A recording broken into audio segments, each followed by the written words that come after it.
जो एमएसएमई जो है हमारे देश की बैकबोन है, और ये 6.5 करोड़ 28 से 30 करोड़ लोगों को एम्प्लॉयमेंट दे रही है। हम ऑलमोस्ट 4th लार्जेस्ट या 3rd लार्जेस्ट होने जा रहे हैं। अगर जो छोटा उद्यमी मर जाएगा तो समाज की अर्थव्यवस्था चरमरा जाएगी। सबसे पहले तो इसको मेरे हिसाब से 5 से 6% से ऊपर नहीं होना चाहिए। कारोबारी हैं उन पर वो अपने बिजनेस पर ध्यान दें, कंप्लायंसेस के चक्कर में ना फंसे।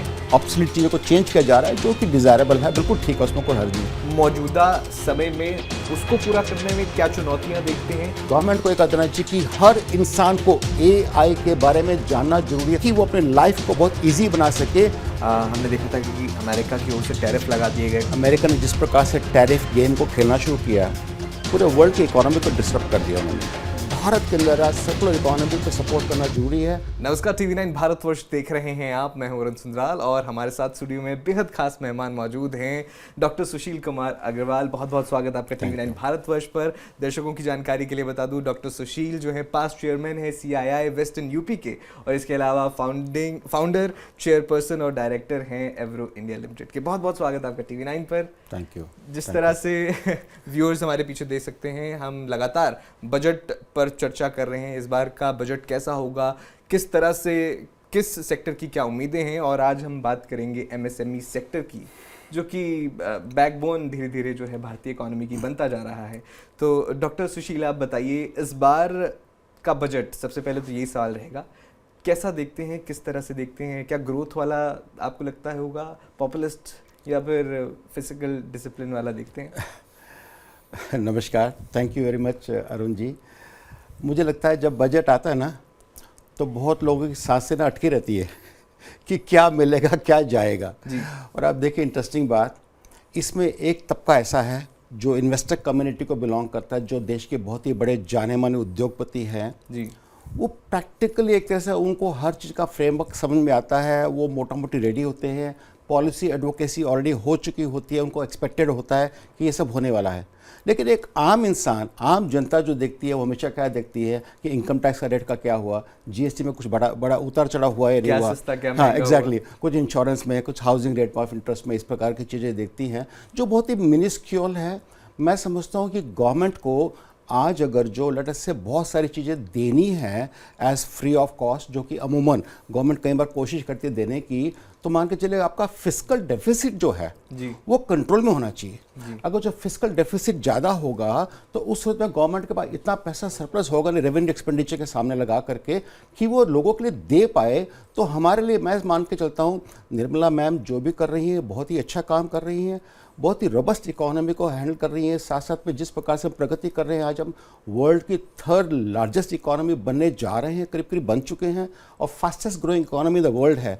मैं मान के चलता हूं कि भी जिस प्रकार से हम इस समय देश में रॉक एंड रोल कर रहे हैं, और हमारे देश का भविष्य बहुत सुरक्षित होते जा रहा है, PLI स्कीम से लेकर के और बहुत सारी चीज़ें जो जा रही है, तो मैक्रो लेवल पे, एक बड़े लेवल पे देश के अंदर अर्थव्यवस्था काफ़ी अच्छी होने जा रही है, इस बात का मुझे पूरा भरोसा है। हाँ, माइक्रो लेवल पे MSME की बात करें तो वहाँ मुझे पेन है। बिल्कुल, वो पेन क्या है, वो समस्याएं क्या है कारोबारियों की, वो जानेंगे। मैं टीम से कहूँगा स्लाइड्स पर चले जाइए, नेक्स्ट स्लाइड पर। डॉक्टर सुशील जो है, हमें इस सेक्टर की, कारोबारियों की, MSMEs की क्या दिक्कतें हैं, क्या उम्मीदें हैं, एक बार मैं जानना चाहूँगा आपसे। आप सोचिए अरुण जी, एक स्टोरी समझाता हूँ आपको, लेट्स से एक सिचुएशन बताता हूँ। हम और आप एक छोटे से उद्यमी हैं, 50 लाख 1 करोड़ रुपए का बिजनेस करना चाहते हैं, उससे ज़्यादा होता नहीं कई बार MSME के पास, ये ज़्यादा 1-2 करोड़ रुपए की बात आती है। तो वो जैसे तैसे जुटू के पैसा इन्वेस्ट करने की कोशिश करता है। सबसे बड़ा दुर्भाग्य शुरू कहाँ होता है पता है? जब आप इन्वेस्टमेंट करना चाहते हैं प्लांट एंड मशीनरी में 50 लाख रुपए की, मालूम पड़ा कि लैंड और बिल्डिंग जहाँ आप लेना चाह रहे हैं उसकी वैल्यू कई करोड़ों में है जी। तो कहाँ से लेगा इंसान? दूसरा दुर्भाग्य क्या शुरू होता है, देखिए बड़ी इंटरेस्टिंग बात, आज कुछ गवर्नमेंट सब्सिडी देती है, कैपिटल सब्सिडी देती हैं, तो 10% के करीब एवरेज, वो जो भी उनकी जितने भी घुमा फिरा के पॉलिसी देख लीजिएगा, फाइनली आप देखेंगे तो 10% से ऊपर कहीं नहीं जाती policy, except for very rare exceptional cases. तो वो क्या होता है कि 10% की सब्सिडी देने के बाद उनका कंडीशन क्या है, आपको अगर जो इंसेंटिव लेना है तो आपकी खुद की लैंड बिल्डिंग होनी चाहिए, या आपके पास उस रेंटल की जगह का 10 साल का कॉन्ट्रैक्ट होना चाहिए। 10 साल तक आप वहाँ मूव नहीं कर सकते, जो पॉसिबल नहीं है, क्योंकि आपको पता नहीं 10 साल आप चला पाएंगे नहीं चला पाएंगे, कभी शिफ्ट भी करना पड़ता है, बड़ा भी करना पड़ सकता है, छोटा भी करना पड़ सकता है, मूव भी करना पड़ सकता है। ऐसे में कहने को पॉलिसी है, लेकिन इम्प्लीमेंट कितनी हो रही है? अरुण जी, एक बात सोचिए, जो छोटा उद्यमी है, जो 50 लाख रुपए से लड़ा से बिजनेस शुरू करना चाहता है, आप देखिए उसकी प्रॉब्लम पता क्या है? 50 लाख रुपए से बिजनेस शुरू करना चाहता है, लैंड की और बिल्डिंग की वैल्यू कितनी है? करोड़ में। यानी कि 50 लाख रुपए का बिजनेस शुरू करने वाला लैंड बिल्डिंग में करोड़ में इन्वेस्टमेंट करेगा, तो प्रोजेक्ट लगा रहा है या सोना खरीद रहा है? एक तो सबसे बड़ी प्रॉब्लम ये। दूसरी प्रॉब्लम ये है कि अगर जो इस प्रोजेक्ट में इन्होंने अपनी खुद की लैंड बिल्डिंग पे प्रोजेक्ट नहीं लगाया, तो इनको 10% तक की जो कैपिटल सब्सिडी मिल सकती थी, वो नहीं मिलेगी। ओके। और लेनी हो तो 10 साल तक उनको उसी जगह रेंट का एग्रीमेंट चाहिए। अब ये तो हो ही नहीं सकता, क्योंकि अगर जो लेटर से आप 10 साल में, दूसरे तीसरे साल में आप एक्सपैंड कर रहे हो, अपने काम को बढ़ा रहे हो, और अगर जो आपको मूव आउट करना पड़ गया तो आपकी सब्सिडी खत्म हो गई, यानी को मिलेगी नहीं। तो यानी कि एक बहुत बड़ा चैलेंज इस प्रकार का है। साथ साथ में आप देखिएगा आज के दिन बैंकिंग रेट जो है वो करीब करीब 10% के एवरेज चल रहा है, और जो कुछ NBFCs हैं वो करीब करीब 2% का प्लस में एडिशन और कर लेती हैं कि चलो हमारी कॉस्ट है, मैं उनका नाम नहीं ले सकता, स्टेट गवर्नमेंट की एजेंसीज हैं, लेकिन वो ऐड कर लेती हैं। तो यानी कि रेट ऑफ इंटरेस्ट भी जो मिल रहा है वो 10% प्लस मिलने से ये रेट ऑफ इंटरेस्ट आज की डेट में सस्टेनेबल नहीं है, क्योंकि मार्जिन्स ऑलमोस्ट खत्म हो चुके हैं। इंडस्ट्री क्या हो रहा है, एक तो अपने एक दूसरे से लड़ाई कर रहे हैं कॉम्पिटिटिव होकर के बहुत ज़्यादा, साथ साथ में जो बड़ी बड़ी मार्केट से, ग्लोबल मार्केट से इंपोर्ट आ रहा है वो इतना सस्ता आ जाता है कि इनको ले दे करके जब अपना कॉस्ट ऑफ प्रोडक्शन लगाते हैं और मार्जिन की बात करते हैं तो मार्जिन बचता ही नहीं है। तो वैसे भी प्रेशर आ गया, and on top of that later से जब ग्रोथ करनी है तो आपको लेटर से कैपिटल चाहिए। कैपिटल की प्रॉब्लम पता क्या है अरुण जी? आपको कैपिटल चाहिए, लेटर से आपको 1 करोड़ रुपये चाहिए, तो बैंक बोलता है भैया 1.5 करोड़ रुपए का मेरे को कोलैटरल दे दो, कोलैटरल चाहिए मेरे को। वो आपको 1 करोड़ रुपए फ्री में नहीं देगा। अच्छा सोचिए, जिसके पास 1.5 करोड़ रुपए का कोलैटरल होगा, चाहे कुछ भी हो, अगर जो FD शेफडी हो तो वो अपने आप ही तोड़ के लगा लेता, और अगर जो जैसे घर बार भी हो तो उसके लिए बड़ा रिस्क क्या है पता है? जो लोग डरते हैं अमूमन, MSME क्यों डरता है कि यार मैंने बैंक से पैसा ले लिया और मैंने अपने घर को उस पर गिरवी रख दिया या वाइफ की ज्वेलरी रख दी, तो कल अगर जो कुछ चक्करबाजी पड़ गई और बाई चांस किसी कारणवश, पता नहीं साइक्लिकल नेचर भी हो सकता है, कभी कुछ फ्लड्स हो गए, कभी फायर हो गई, कभी रॉयट्स हो गए, कभी कुछ ना कुछ स्ट्राइक हो गई, किसी प्रकार की सुविधा हो सकती है, या फिर ऐसा प्रोडक्ट ही अनकॉम्पिटिटिव हो गया, सनसेट हो गया, या उसकी टेक्नोलॉजी आउट हो गई, उस सूरत में उसको डर लगता है। वो डर, इमरजेंसी फंड नहीं बचेगा, नहीं बचता, वो हमेशा डरा रहता है, तो वो क्या कहता है, कोलैटरल देना नहीं चाहता। अच्छा, बैंक्स CTGSME की बात करते हैं कि हम CTGSME के अंदर 0 कोलैटरल पर हम लोन देने को तैयार हैं। लेके दिखाइए, देखते हैं कितने लोग देने को तैयार हैं। 2 करोड़ रुपए की आपको लिमिट अवेलेबल है कि आप ले सकते हैं, लेकिन आप लेना चाहें तो मिलता नहीं है। तो मेरा सोचना ये है कि अगर जो हमारे को भारत को सुदृढ़ बनाना है तो ये MSME की, पता है ब्यूटी क्या है? आज MSME हमारे भारत का बैकबोन है। कितना? 6.5 करोड़ यूनिट्स जो चल रही हैं, और ये 6.5 करोड़ 28 से 30 करोड़ लोगों को एम्प्लॉयमेंट दे रही है डायरेक्ट, और बाकी कुछ लोग इन पे निर्भर भी हैं, और ये हमारी मैन्युफैक्चरिंग का GDP का 30% कंट्रीब्यूट करती है, और हमारे एक्सपोर्ट्स में 45% कंट्रीब्यूशन MSME का है। जो सोचने वाली बात है, बहुत ही हैरानी की बात है। आपको लगे वाओ, ऐसा भी होता है? हम सोचते हैं बड़े बड़े कॉर्पोरेट्स करते हैं, 45% हमारी एक्सपोर्ट जो है MSME देते हैं। यानी कि भारत की बैकबोन, क्योंकि हम एक मिडिल क्लास नेशन है, हम डेवलप नेशन तो है नहीं कि भी यहाँ भी चलो हमारे पास, जैसे अमेरिका पर कैपिटा इनकम हमारी बहुत ज़्यादा है, कम है यहाँ पर। तो ज़्यादातर आप देखेंगे बाई एंड लार्ज यहाँ पर जो लोग हैं वो मेजॉरिटी ऑफ लोग मिडिल क्लास है, हम ये कहेंगे मिडिल क्लास। और मिडिल क्लास के पास आप ये मान के चलेगा कि उनका इनकम ब्रैकेट इतना टाइट होता है, खर्चे बढ़ रहे हैं, कमाइयाँ कम हो रही है, इंटरनल कंपटीशन हो गया, ऊपर से कॉम्प्लायंस बढ़ गए, ऊपर से कहीं पे उनको कहीं सब्सिडी नहीं मिल रही, और साथ में लेटर से इंटरेस्ट वगैरह पूरा देना पड़ रहा है। तो बचा क्या? उनके पास ऐसा क्या है कि एमएसएमई बोले कि हाँ जी मैं तो इस देश में आकर के या मैं यहाँ रह करके इस काम को जीत जाऊंगा, मैं तो करूंगा, मैं तो कमाई कर लूंगा, मैं चाइना से कॉम्पीट कर लूंगा, वो मुझे कहीं नजर नहीं आता। तो मेरा सोचना ये है अरुण जी, आज मैं रिक्वेस्ट करूंगा, देखिए ये ना कोई ऐसा नहीं कि मैं अपने लिए कहना चाहता हूँ, देश की बात है, एमएसएमई जो पिस रहा है, टूट रहा है, मैक्रो लेवल पे बड़े बड़े कॉर्पोरेट्स हैं, बहुत अच्छा काम कर रहे हैं, ज़बरदस्त ग्रोथ कर रहे हैं, आप उनकी बैलेंस शीट देखेंगे तो ईयर ऑन ग्रोथ है, तभी स्टॉक मार्केट भी बढ़ रही है और हमारी देश की इकोनॉमी इस समय फास्टेस्ट ग्रोइंग इकोनॉमी भी है, हम ऑलमोस्ट 4th लार्जेस्ट या 3rd लार्जेस्ट होने जा रहे हैं, यानी कि सारे मैक्रो पैरामीटर्स बहुत अच्छे हैं। लेकिन माइक्रो में एमएसएमई इस समय तरस रहा है, वो कहता है जी मुझे सपोर्ट चाहिए जी। इसमें क्योंकि देखिए दर्शकों के लिए भी बहुत समझने वाली बात हो जाएगी, आपने 6.5 करोड़ यूनिट्स की बात की जो एमएसएमई चल रहे हैं, उनसे एम्प्लॉयड लगभग 30 करोड़ लोग हैं, उसके अलावा भी उन पर निर्भर आगे कितने लोग होंगे, उनके परिवार होंगे। तो कहीं ना कहीं अगर सरकार एमएसएमई सेक्टर के लिए कोई ऐलान करे तो वो मतलब मैं तो मानूंगा कि आधी आबादी के लिए, देश की आधी आबादी के लिए वो ऐलान होंगे। तो इस अगर बजट की स्पेसिफिकली बात की जाए तो आपने एक बात की कैपिटल की या जो लोन्स की बात की, कोलैटरल फ्री लोन्स की बात की, क्या उसकी सीमा बढ़ने की उम्मीद देखते हैं? कैपिटल कैसे इंक्रीज किया जाए, कैसे इन्फ्यूज़ किया जाए एमएसएमईज में? क्योंकि देखिए कैपिटल आएगा, निवेश बढ़ेगा अगर, और पैसा आएगा एमएसएमईज के पास तो ज़्यादा वो आगे जो है एडवांसमेंट कर सकते हैं और अपना जो है बिजनेस बेहतर बना सकते हैं। तो ये उम्मीद देखते हैं कि होनी चाहिए। बड़ी इंटरेस्टिंग बात है अरुण जी, देश की हालत पता क्या है, जो बड़े बड़े उद्यमी हैं, a lot of cash chasing very few people. हर आदमी देश के बड़े बड़े उद्यमी के साथ लाइन लगा के खड़ा, भैया मुझसे पैसा ले लो, मुझसे पैसा ले लो। उल्टा ये हो रहा है कि जब एमएसएमई जाता है बैंक के सामने लाइन लगाता है तो बैंक बोलता है हाँ जी ये डॉक्यूमेंट लाओ, वो डॉक्यूमेंट लाओ, ये गारंटर लाओ, उसको गारंटर लाओ, या ये कोलैटरल दो, वो कोलैटरल दो, क्योंकि वो अपने आप को सेफगार्ड करना चाहता है। उसको ये डाउट है कि एमएसएमई आज है कल रहे ना रहे, एनपीए हो जाते हैं, नॉन परफॉर्मिंग एसेट्स, जिसमें कि बैंक को डिफॉल्ट हो जाते हैं, डिफॉल्ट होने से उनके सारे सीआरआर हिल जाएंगे, सीआरआर हिल जाएंगे तो बैंक की पूरी बैलेंस शीट डिस्टर्ब हो जाएगी। तो बैंक डर के मारे करते नहीं। फिर ऊपर से बड़ी इंटरेस्टिंग बात बताऊँ, बाई चांस बैंक में लेटर से कोई डायनामिक ऑफिसर से उन्होंने लोन सैंक्शन कर दिया, काम कर दिया, और किसी कारणवश कभी ना कभी जा करके वो एनपीए हो गया तो उस वक्त में उसके ऊपर इंक्वायरी जल जाती है। अब उस डर के मारे वो बेचारा ऑफिसर बोलता है भाई मैं अपनी जान क्यों फंसाऊं। मैं समझता हूँ ये इकोसिस्टम है ना, ये इतना कंड्यूसिव नहीं है। आप जैसे लेटर से अगर जो कोई रेस्टोरेंट में जाते हैं, आपने जोमेटो पर स्विगी पर ऑर्डर दिया, आपको पता है कि 30-40 मिनट में आ जाएगा और मोटा मोटी आ जाता है, आपको माइंड में कंफर्ट है कि मेरे को पैनिक नहीं करना है। लेकिन आज एमएसएमई को भारत में और किसी भी स्टेट गवर्नमेंट के अंदर काम करते वक्त हमेशा एक पैनिक रहता है, मेरे यहाँ फायर होगा तो क्या होगा, मेरे को रेड हो गई तो क्या होगा, मेरे अगर जो लेट से कोई स्ट्राइक हो गई तो क्या होगा, अगर जो कोई हैजार्ड हो गया या फिर प्रोडक्ट ही खत्म हो गया, ये टेक्नोलॉजी ऑब्सोलीट हो गई।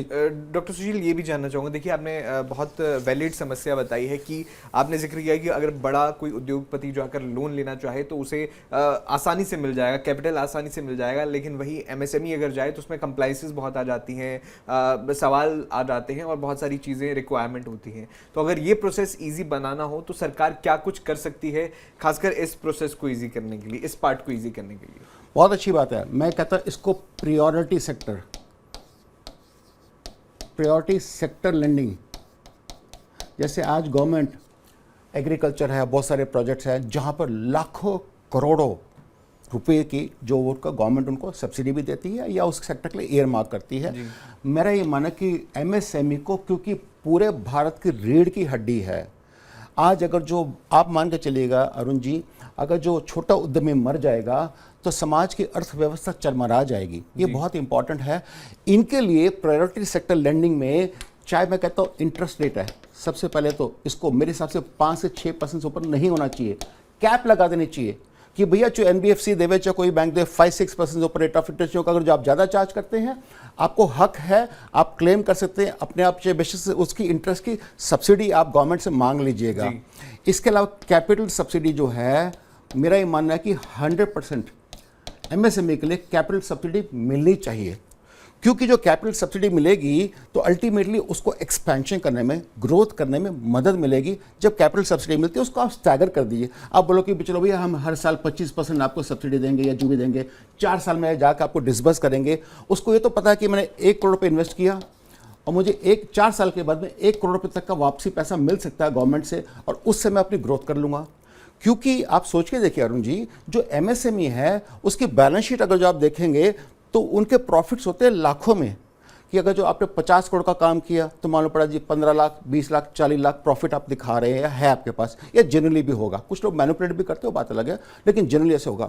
अब जो इसका 25-50 लाख रुपए का प्रॉफिट आ रहा है, वो कैपिटल एक्सपेंशन कहाँ से करेगा और ग्रोथ नहीं करेगा, तो हमारा एमएसएमई सेक्टर जो आज थोड़ा चरमरा रहा है पैसे के अभाव में, वो आने वाले वक्त में कभी सुदृढ़ और स्ट्रांग नहीं हो पाएगा। जी, एक कैपिटल एक्सपेंशन की आपने बात की, ग्रोथ की बात की, उसी से जुड़ा मैं सवाल आपसे पूछना चाहूँगा। देखिए, कंप्लायंसेस की अगर बात की जाती है कि भाई आपको जीएसटी बनना है या दूसरी चीज़ें जो है कंप्लायंसेस पूरे करने हैं, क्या उसमें भी आप देखते हैं सुधार की ज़रूरत है कि जो कारोबारी हैं उन पर वो अपने बिजनेस पर ध्यान दें, कंप्लायंसेस के चक्कर में ना फंसें, ऐसा कुछ है? आप सही कह रहे हैं अरुण जी। क्या हो रहा है, एक तरह से ठीक भी हो रहा है, लेट अस से डिजिटाइजेशन हो रहा है, हर चीज़ ऑटोमेटेड सिस्टम्स पे आ रही हैं और चीज़ें कंप्लायंस बहुत इजी भी और कंफर्टेबल भी हो रहे हैं। लॉज और रूल्स को नए तरह से लिखा जा रहा है, ऑब्सोलीट चीज़ों को चेंज किया जा रहा है, जो कि डिज़ायरेबल है, बिल्कुल ठीक है, उसमें कोई हर्ज नहीं है। लेकिन क्या हुआ, इस सारे प्रोसेस में ना कुछ कंप्लायंस के बर्डन बहुत ज़्यादा बढ़ गए, और बहुत ज़्यादा बढ़ने के साथ में उनके जो पेनल्टीज़ जो हैं वो as high as arrest warrants. आप सोचिए कि एक इंसान बिजनेस करता है, मुझे नहीं लगता कि कोई भी इंसान बिजनेस करने वाला ये कभी चाहेगा ज़िंदगी में कि उसको एक दिन ऐसा फेस करना पड़ जाए कि उसके अगेंस्ट में अरेस्ट वारंट आ गया, नोटिस आ गया या कुछ प्रकार की बातें आ गई। हर कोई कंप्लाई करना चाहता है, लेकिन हर एक के पास बैंडविड्थ नहीं है ना। फिर साथ साथ में ऐसे कंसल्टेंट्स नहीं मिलती है जो उनको सही तरह से गाइड कर सके। आधे टाइम तो कंसल्टेंट्स को डॉक्यूमेंट ही फिलअप नहीं करना आता, गलतियाँ वो करते हैं, हर्जाना कंपनी को भुगतना पड़ता है। तो अब मान के चलिए, मैं ये मान के चलता हूँ कि लीनियंसी होनी चाहिए, आप उनके प्रति नम्रता बरतें। आप ये कहें अगर जो गलती भी करते हैं तो थप्पड़ मारने के बदले उनको प्यार से समझा के बुलाया जाए, देखो भाई ये गलती है, इसको ठीक कर लीजिएगा। जैसे स्कूल में बच्चों को सिखाते हैं तो बच्चों को डंडे मार के नहीं सिखाया जाता, बच्चों को बड़े प्यार से ये कह के सिखाया जाता है कि हाँ भाई चलो आपसे गलती होगी, इसको ऐसे नहीं ऐसे लिखना है, तो बच्चा सीख जाएगा। ये जो छोटा उद्यमी है अरुण जी, ये भारत का भविष्य है, ये आने वाले वक्त में जो टेक्नोलॉजी का इनोवेशन लाएगा। और आप सोचिए, देखिए इंटरेस्टिंग बात, बड़े कॉर्पोरेट्स में मालिक नहीं काम करते, टीम काम करती है। यहाँ पर टीम नहीं, मालिक काम करता है। जब मालिक काम करता है और वो अपनी समझ रखता है, वो कभी नहीं चाहेगा कि मेरा बिजनेस डाउन हो जाए या उड़ जाए। यानी कि उसकी एंगेजमेंट और इन्वॉल्वमेंट हमारे को क्या करेगी, टेक का बहुत बड़ा एक इनोवेशन देगी और हमारे को आगे लेके जाएगी। उसके दिमाग में सुबह शाम एक ही बात है, मुझे कितना भी टाइम स्पेंड करना पड़ जाए, मुझे प्रॉफिटेबल बनना है। वो कभी उसमें कोई गलती नहीं करना चाहेगा। ये बहुत इंपॉर्टेंट बात है।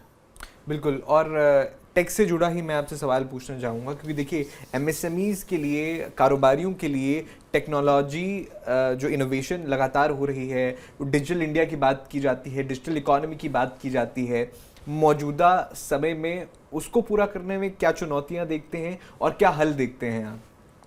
ये बहुत ही बड़ा एक अमेजिंग सेक्टर है अरुण जी, जो आपने टच किया ना पॉइंट, ये पूरे देश के लिए जानने वाली बात है। क्या जानने वाली बात है, आपको हैरानी होगी कि एमएसएमई के जितने भी ज़्यादातर लोग हैं, ये लोग बेसिक अकाउंट्स, जैसे लेटर से कोई बिजी है या टैली है या इस प्रकार के एक बेसिक सॉफ्टवेयर से काम करते हैं, उसमें कोई गलती नहीं है, ट्रायल बैलेंस तक बन जाता है। लेकिन बियॉन्ड दैट आप इनसे पूछो कि जी आपका जो डेटा है ये आपके सर्वर पे रखा हुआ है, आपका उसका बैकअप है, नहीं है। दुर्भाग्य की बात पता क्या, आजकल रोज़ हैकिंग हो जाती है, कभी क्रैश भी कर सकता है, करप्ट भी हो सकता है। ऐसी सूरत में इनको ये भी नहीं पता बेचारों को कि आपको अपने डेटा की इंटीग्रिटी मेंटेन करने के लिए उसको सुबह शाम अलाइन करना चाहिए ऐसी जगह जो ऑफशोर हो, जिस पे कि डेटा बैकअप जा रहा हो हर मिनट के अंदर, ताकि कभी ऐसा हो जाए कि लेट से डेटा क्रैश हो गया या किसी ने हैक कर लिया तो आपका डेटा की इंटीग्रिटी आ सके। एक तो ये टेक्नोलॉजी की। दूसरी बात, इसके अलावा लोग क्या करते हैं, सिर्फ वर्ड फाइल पे या फिर एक्सेल पे, इसी पे काम कर रहे हैं। इसके अलावा आप अगर जो बोलें कोई CRM, कुछ HRM या कोई इस प्रकार की चीज़ें जो उनको बहुत ही एडवांस लेके चले जाएँ, व्हाट्सएप चला लिया, छोटा मोटा ईमेल कर लिया, इसके बियॉन्ड मैं जितना जानता हूँ एमएसएमई को, मेरे हिसाब से उनके पास टेक्नोलॉजी प्रैक्टिकली ना के बराबर है। ये सवाल मैंने इसलिए भी आपसे पूछा था क्योंकि देखिए आपने इन सॉफ्टवेयर्स का जिक्र किया, लेकिन अब ज़माना जो है एआई का आ गया है, और अगर डिजिटल कंप्लायंस का ही जिक्र कर लिया जाए, डिजिटल कंप्लायंस ही अगर बेहतर बनाना है तो क्या बजट में ऐसा प्रावधान हो सकता है कि कारोबारियों के लिए, एमएसएमईज के लिए एआई ऑटोमेशन लाई जाए ताकि उनके लिए कंप्लायंस आसान हो जाए, गलतियां कम हो, पनिशमेंट का आपने जिक्र किया, पनिशमेंट ना हो, लीनियंसी हो, तो वो जो फ्लो है वो बेहतर बनाया जा सकता है कि नहीं? ऑन द कॉन्ट्ररी मैं इस प्रकार से कहूँगा, गवर्नमेंट ऑफ इंडिया के पास हाईटेक आर्टिफिशियल इंटेलिजेंस सिस्टम्स हैं जो हर चीज़ को ट्रैक करती हैं। उनको ये पता है कि कौन कहाँ पर क्या कैसे क्या कर रहा है, तभी वो नोटिस वगैरह भेजने का काम सब कुछ करती है। ये काम गवर्नमेंट के पास बिल्कुल सही है, सूटेबल है, उनको करना चाहिए, बिल्कुल चल रहा है।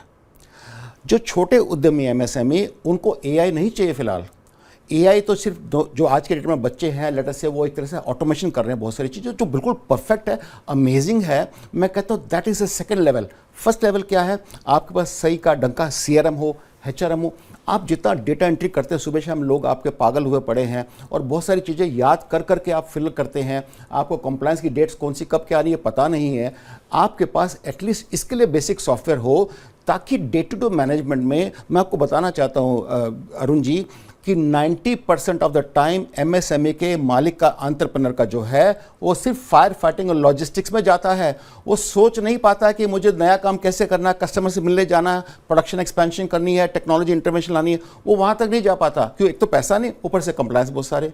तो मेरा सोचना मानना ये है कि करना चाहिए। अगर जो गवर्नमेंट के पास बहुत ही आइडेंटिफाइड सॉफ्टवेयर हो, कंपनियां हो, उनसे टाई अप कर लिया, बातचीत कर लिया कि भैया एक काम करते हैं, आपको ये सारा का सारा मॉड्यूल जो सॉफ्टवेयर है इसको इस रेट में फिक्स कर लीजिएगा। एमआरपी लगाते हैं ना, आपने एमआरपी लगा दिया कि चलो एमआरपी लगा के, और उसको एक तरह से वैलिडेट कर दिया कि हाँ भी ये सॉफ्टवेयर ठीक है, रोबस्ट है, उसका आर्किटेक्चर सही है और ये कहीं हमारे को चैलेंज नहीं करेगा। ऐसी सूरत में, और अगर जो गवर्नमेंट ये कह दे कि भैया एक काम करो, आपको अकाउंट्स में चाहिए ले लो, एचआरएम का, जैसे कितना एचआरएम का ये सॉफ्टवेयर ले लो, सीआरएम का ये ले लो, कंप्लायंस मैनेजमेंट ये ले लो, है ना, ये आप एक पर्टिकुलर सॉफ्टवेयर ले लो। ये करते करते क्या होगा, जब अगर जो आपका डे टू डे रूटीन में 90% से ऊपर आपका काम सारा का सारा ऑटोमेटेड सिस्टम से हो रहा हो, जिसके लिए आपको याद करने की जरूरत नहीं हो, लेजरों पे, किताबों पर रखने की जरूरत नहीं हो, मैं समझता हूँ सबसे बड़ा धर्म, सबसे बड़ी जरूरत तो यही है। सेकंड, इसके बाद में जो एआई की हम बात कर रहे हैं, क्योंकि आज एआई का जमाना है, पूरा विश्व बात कर रहा है, हर रोज नई नई टेक्नोलॉजी आ रही है, and it is so exciting कि लोग इससे पहले एब्जॉर्ब कर पाते। आपने चैट जीपीटी का एक वर्जन देखा नहीं, उससे पहले सेकंड वर्जन लॉन्च हो गया, दूसरा जब तक आया सही तीसरा लॉन्च हो गया। इतनी स्पीड से रातों रात टेक्नोलॉजिकल इंटरवेंशन आ रहा है, चेंजेस आ रहे हैं, which is extremely good, extremely good. और मैं आपको बताना चाहता हूँ, मैंने खुद अपनी कंपनी में एआई सिस्टम लगवाए। मैं शॉक हो गया क्योंकि जो काम मैं मैनुअली करता था, आज मैं सिर्फ एक कमांड देता हूँ कि एक काम करो, मेरे सारे सोशल मीडिया पे जा करके उनके ईमेल के रिप्लाई कर दो, उनको कमेंट से दो, ये कर दो, मेरे मीटिंग्स फिक्स कर दो, अपॉइंटमेंट फिक्स कर दो। एक कमांड करके मैं अपना काम कर रहा हूँ और सारा काम वो कर रहा है जी। लेकिन दुर्भाग्य की बात क्या है अरुण जी, ये सब चीज़ें जब यही नहीं लोगों तक पहुँची है, तो एआई तो सिर्फ एक सपना है फिलहाल छोटे एमएसएमई के लिए। पूरे भारत के अंदर मैं समझता हूँ ऐसे नेशनल डिजिटल मिशन गवर्नमेंट को एक करना चाहिए कि हर इंसान को एआई के बारे में जानना जरूरी है, समझना जरूरी है, ताकि वो अपने लाइफ को बहुत इजी बना सके और टेक्नोलॉजी का इंटरवेंशन करके अपना काम और फोकस अपने production, quality, expansion, growth, profitability की तरफ करे। बिल्कुल। और एक और जो अभी वैश्विक परिस्थितियों को देखते हुए हमने देखा था कि अमेरिका की ओर से टैरिफ लगा दिए गए, खासकर जो एक्सपोर्ट ओरिएंटेड जो कारोबारी थे उन्हें नुकसान की स्थिति थी। लेकिन अब जो है भारत कई देशों के साथ एफटीएस कर रहा है, सरकार की ओर से भी कई सारे प्रोग्राम्स लाए गए हैं। तो मेरा यहाँ सवाल ये रहेगा आपसे, जो एक्सपोर्ट ओरिएंटेड एमएसएमईज हैं, जो मैन्युफैक्चरिंग है लेकिन वो एक्सपोर्ट करते हैं, एक्सपोर्टर्स हैं, तो उनके लिए क्या इस बजट में कोई विशेष आप देखते हैं ऐलान हो सकते हैं ताकि उनको जो उस दरमियान जो नुकसान हुआ उसकी भरपाई हो सके? आपने बिल्कुल सही कहा। आई एम श्योर अमेरिका ने जिस प्रकार से टैरिफ गेम को खेलना शुरू किया, पूरे वर्ल्ड की इकोनॉमी को डिस्टर्ब कर दिया उन्होंने। और पता नहीं हर रोज़ क्या नया नया चीज़ होता है, हर आदमी डरा हुआ एक तरह से प्रैक्टिकली। और एक्सपोर्टर्स सबसे ज़्यादा उन्होंने सफ़र किया जब फैक्ट्रियाँ शटडाउन हो गई, समझ में नहीं आया कि क्या करना चाहिए। बट हाँ, मैं एक बात जरूर कहता हूँ, हमारी central government is very proactive, very positive. और माननीय पीयूष गोयल जी इस बात का ख्याल रखते हैं कि हमारे डिपार्टमेंट की कॉमर्स की रिक्वायरमेंट क्या है, रिक्वायरमेंट को ध्यान में रखते हुए अपनी पॉलिसीज़ को चेंज करते हैं, अपने जहाँ जहाँ हो तो एंटी डंपिंग ड्यूटी भी लगाते हैं ताकि अपने देश में अननेसेसरी एक्सपोर्ट उनका सरप्लस ना आ जाए। साथ साथ में ये कोशिश करते हैं कि अगर जो हमें एक्सपोर्ट करने में तकलीफ आ रही है तो उसकी सब्सिडी भी करते हैं। तो मैं समझता हूँ कि टू ग्रेटर एक्सटेंट एक्सपोर्टर्स के लिए सामने जो चैलेंज आया है ये बहुत रेयरली कभी कभी होता है, लेकिन जो एमएसएमई का चैलेंज है वो दिन रात सुबह शाम का है। लेकिन मैं ये मान के चलता हूँ कि सेंट्रल गवर्नमेंट इस समय जो भी काम कर रही है एक्सपोर्टर्स के बारे में वो काफ़ी हद तक मेरे हिसाब से निश्चिंत है, ठीक है, उसमें कोई चैलेंज नहीं है। और धीरे धीरे जैसे जैसे होगा पॉलिसी एवोल्यूशन होता रहेगा और प्रोडक्टिव पॉजिटिव ही रहेगा, तभी हमारा आज करंट अकाउंट डेफिसिट कभी होता था, यानी कि एक्सपोर्ट्स वर्सेस इंपोर्ट, हमारा इंपोर्ट ज़्यादा आता था, करंट अकाउंट डेफिसिट नील हो गया। ये बहुत बड़ी बात है क्योंकि हमारा एक्सपोर्ट बहुत बड़ा है, $800 बिलियन को अपने क्रॉस किया है। जी, इसके अलावा अगर बात की जाए ग्लोबल सप्लाई चेन से इंटीग्रेट करना एमएसएमईज को, इंडियन एमएसएमईज को, तो उसके लिए भी कोई ऐलान किए जा सकते हैं इस बजट में, वो भी संभावना देखते हैं? मैं with due respect to Arun ji, you, to the channel, to the nation, to the honourable FM ma'am, मुझे ऐसा लगता है कि एमएसएमई की तरफ तो लास्ट में देखा जाता है कि भी कुछ बचा कुचा है तो दोस्तों बातचीत करते हैं, क्योंकि बहुत सारे जो मैक्रो लेवल के प्रोजेक्ट्स हैं जहाँ पर बहुत बड़ा एम्फेसिस है, जहाँ लड़े से कहीं ना कहीं अपीजिंग भी करनी पड़ती है, लोगों को खुश भी करना पड़ता है वगैरह, इसमें जब एनर्जी और रिसोर्सेज चले जाते हैं तो जो एक्चुअल सेक्टर को ज़रूरत थी और रिक्वायरमेंट थी उसकी तरफ फोकस जा ही नहीं पाता। तो हमारी स्थिति एमएसएमई की यही है। मैं मान के चलता हूँ एमएसएमई को प्रायोरिटी सेक्टर, जैसे मैंने कहा, उस मिनिस्ट्री को तो मोस्ट डायनामिक मिनिस्ट्री बना देना चाहिए या होनी चाहिए। उसकी जितनी भी टीम है वो प्रोएक्टिवली एक रूल बना ले कि भी हर फैक्ट्री में साल में एटलीस्ट 2 बार तो जा करके मिल के आना है, उनकी दुख तकलीफ को जाना है, डॉक्यूमेंट करना है, उनके रेजोल्यूशन सोल्यूशन निकाल करके sector wise, demographic wise, geography wise उनकी जो प्रॉब्लम्स को दूर करेंगे। मैं वायदा करता हूँ अरुण जी, हमारे देश की आर्थिक स्थिति बहुत बेटर हो जाएगी। चलिए डॉक्टर सुशील, इसी से जुड़ा मेरा एक सवाल रहने वाला है क्योंकि देखिए बजट आने वाला है, आई एम श्योर जिस तरह से आपने फीडबैक का जिक्र किया, सरकार ने फीडबैक एमएसएमई से लिया होगा, आप इस सेक्टर के एक्सपर्ट हैं, अंदर बाहर से इस सेक्टर को जानते हैं। अभी 3-4 पॉइंट्स में बताइए ये सेक्टर के लिए सरकार कौन से ऐलान कर सकती है जो इम्पैक्टफुल हम देख सकते हैं कि इस सेक्टर में बूम, एक नया बूम लेकर आए। देखिए आजकल क्या है, आई एम श्योर सबसे बड़ी बात तो ये है कि भी आज हम बात करते हैं कार्बन न्यूट्रलिटी की, है ना। This is the biggest challenge, क्योंकि COP70 में भारत सरकार ने कहा है कि by 2070 will be carbon neutral. Paris climate deal sign की हम लोगों ने 2030 तक, जबकि बहुत सारे थर्मल इंस्टॉलेशन प्लांट्स को हमारे को हटा देना है। तभी आज अब सोलर के अंदर अहेड ऑफ टाइम्स है, यानी कि जितने गीगावाट की कैपेसिटी हमारे देश में इस समय लग गई है और सोलर के प्लांट्स पर प्लांट, इसके साथ साथ मैन्युफैक्चरिंग यूनिट्स आ रही हैं। आप मान के चलिए कि इस समय ऑल्टरनेट एनर्जी या सोलर बहुत ही हॉट सेक्टर चल रहा है जी। दूसरा डिफेंस बहुत ही हॉट सेक्टर है, जहाँ पर लड़ा से, क्योंकि डिफेंस की प्रोडक्शन की एबिलिटी, कैपेबिलिटी, ऑपरेशन सिंदूर में हमने पूरे विश्व को दिखा दिया कि हमारी ताकत क्या है, हमारा वर्चस्व क्या है, और लोगों को समझ आ गया कि भारत के पास जो बनता है उसका कोई सानी नहीं है, हम तो ब्रह्मास्त्र पैदा करते हैं। अगर कुछ ऐसी बात है तो डिफेंस के अंदर जितनी ग्रोथ आने जा रही है, ये वर्जिन सेक्टर है। डिफेंस में हम लोग इंपोर्ट करते थे, अब सोचिए जो इंपोर्ट करता था नेशन वो एक्सपोर्ट करने की तैयारी कर रहा है, और पूरे विश्व को जहाँ जो जरूरी हो पीसफुल काम के लिए, डिफेंस के लिए सपोर्ट करने जा रहा है। तीसरा है सर्कुलर इकोनॉमी, रिसाइकलिंग, ये बहुत ही बड़ा सेक्टर है।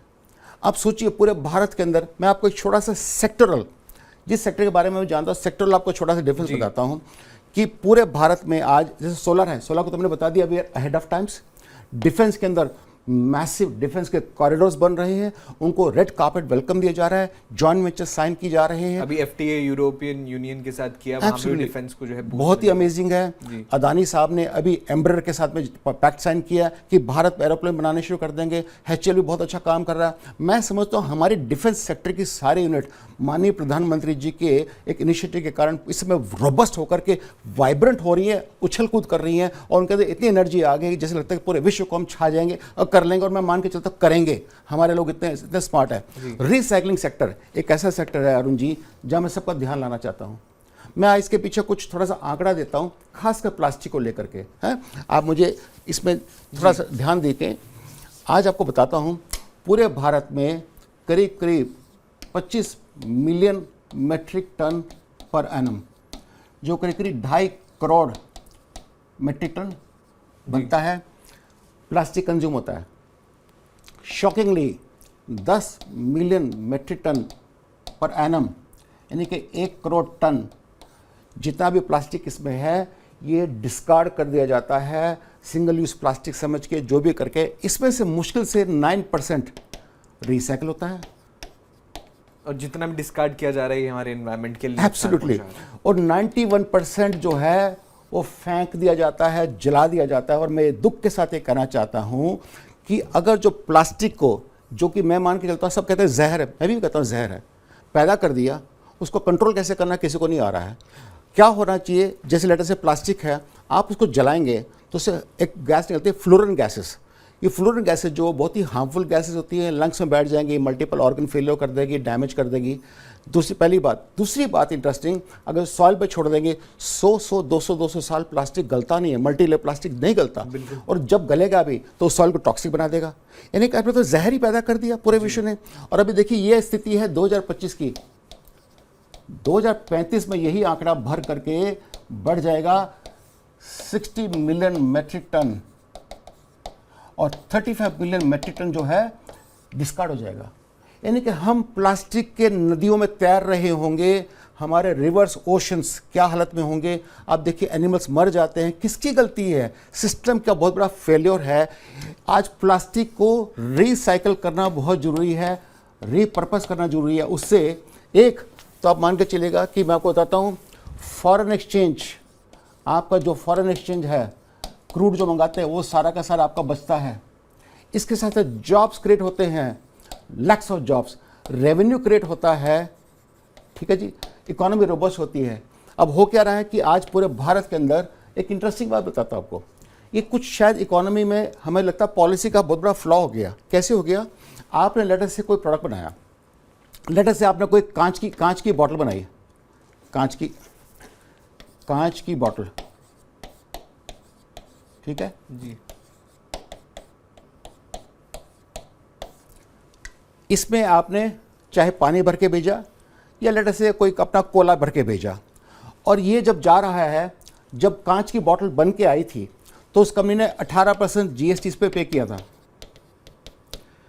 फिर ये जिस कंपनी के पास गई, ब्रांड ओनर के पास, उसने इसमें पानी भर भर के बेचना शुरू किया या कोला भर के बेचना शुरू किया, और हर बार वो लेट से 10 बार वो बॉटल वापस आएगी जाएगी, मान के चलो उसकी लाइफ इतनी होगी, उसका टूट टाट जाती है, लोग तोड़ देते हैं भाई जैसे ही। उस सूरत में आपको सुन के हैरानी होगी, जब ये कांच की बोतल जब वापस आती है तो सिर्फ जो कोला गया या पानी गया उसी पे जीएसटी लगता है। लेकिन प्लास्टिक के मामले में पता क्या होता है, बड़ा इंटरेस्टिंग है, जब भी प्लास्टिक की बोतल फेंक दी जाती है तो प्लास्टिक को कलेक्ट करके जो रैक पिकर्स हैं, जो गरीब है, उसको कलेक्ट करते हैं। उसको कलेक्ट करने के बाद जब उसको प्रोसेस किया जाता है तो फिर वापस 18% जीएसटी देना पड़ता है। देखिए second time, third time, fourth time recycling की कॉस्ट देनी पड़ रही है, इंसेंटिव की जगह उस पे और भारी कॉस्ट देनी पड़ रही है। ये मैं शॉकिंग बात बता रहा हूँ, शायद लोगों को विश्वास ही नहीं आएगा। अब सोचिए, बड़ा इंटरेस्टिंग बात मैंने जो कही, कांच की बोतल बार बार आई, 10 बार आई, आपने जीएसटी चार्ज किया सिर्फ प्रोडक्ट के ऊपर, पानी पे या कोला पे। और प्लास्टिक की बोतल अगर जो 5 बार वापस आ गई आपके पास, तो 5 बार उसको जब जब वापस शेप बदलेगा 18% जीएसटी, यानी कि 100 रुपये के माल पे 90 रुपये जीएसटी। कब तक देंगे, क्या करेंगे? आज के डेट में रिसाइकलिंग सेक्टर को जरूरत है जीरो टैक्स की, जीरो टैक्स, और खासकर प्लास्टिक को। और ये स्वच्छ भारत के लिए भी बहुत ज़रूरी हो जाता है। जितना आप इंसेंटिवाइज करेंगे इसको, उतना ज़्यादा जो है।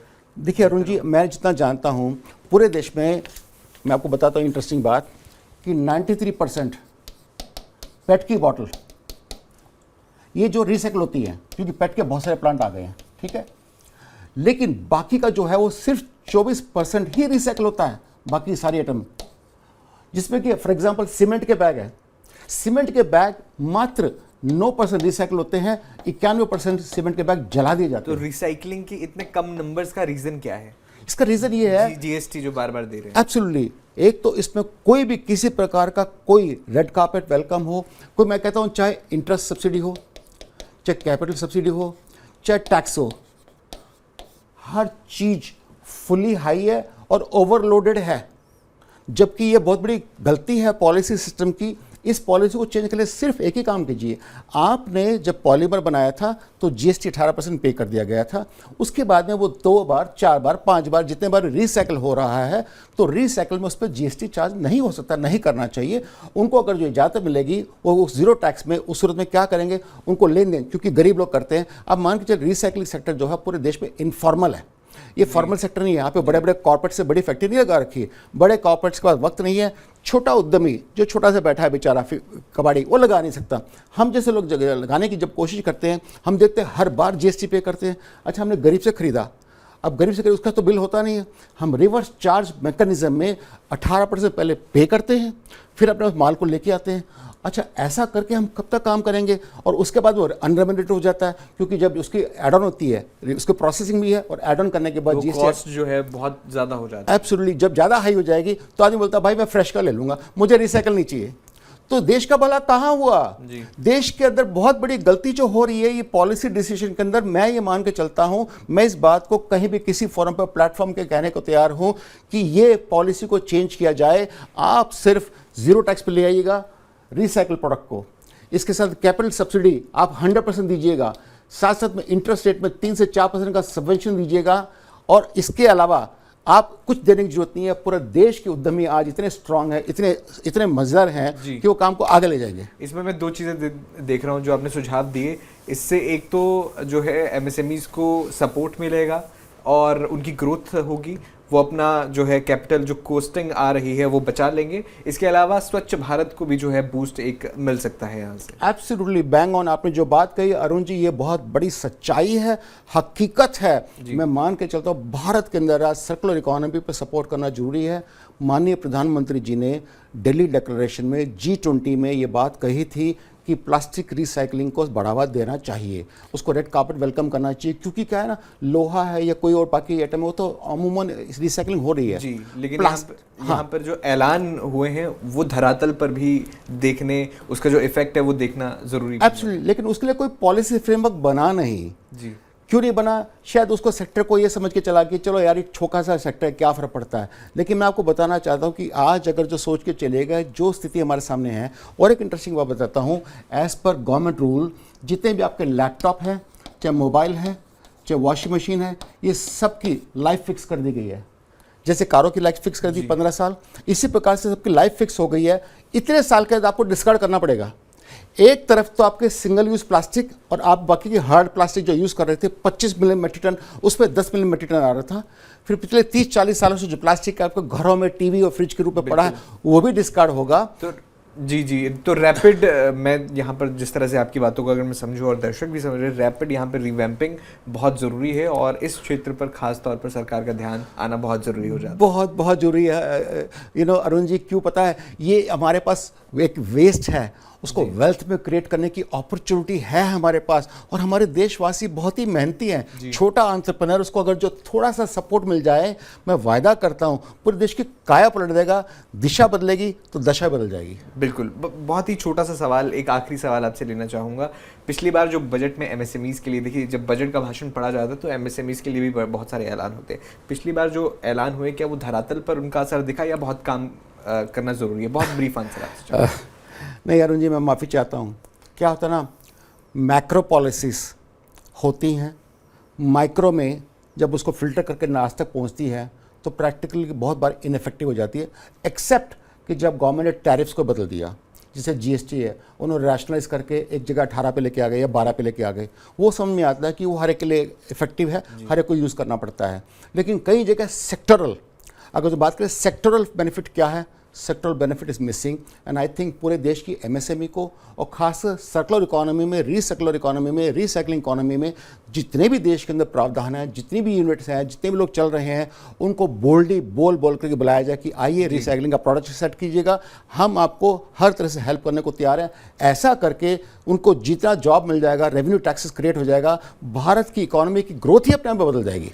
बिल्कुल, और ये बहुत ज़रूरी भी हो जाता है। उम्मीद की जाती है कि इस बार के बजट में सरकार की ओर से इन सब बातों का ध्यान दिया जाए। बहुत बहुत धन्यवाद सुशील जी आपकी इनसाइट्स के लिए। Thank you. आपने बहुत ही आसान भाषा में हमारे दर्शकों को समझाया कि किस तरह एमएसएमई जो कारोबारी हैं वो किस तरह की परेशानियां झेल रहे हैं और क्या उम्मीदें उनकी बजट से रहेंगी। Thank you. आपका इस चर्चा पर क्या कहना है हमें कमेंट बॉक्स में ज़रूर बताइएगा। बाकी खबरों के लिए आप देखते रहिए टीवी 9 भारतवर्ष।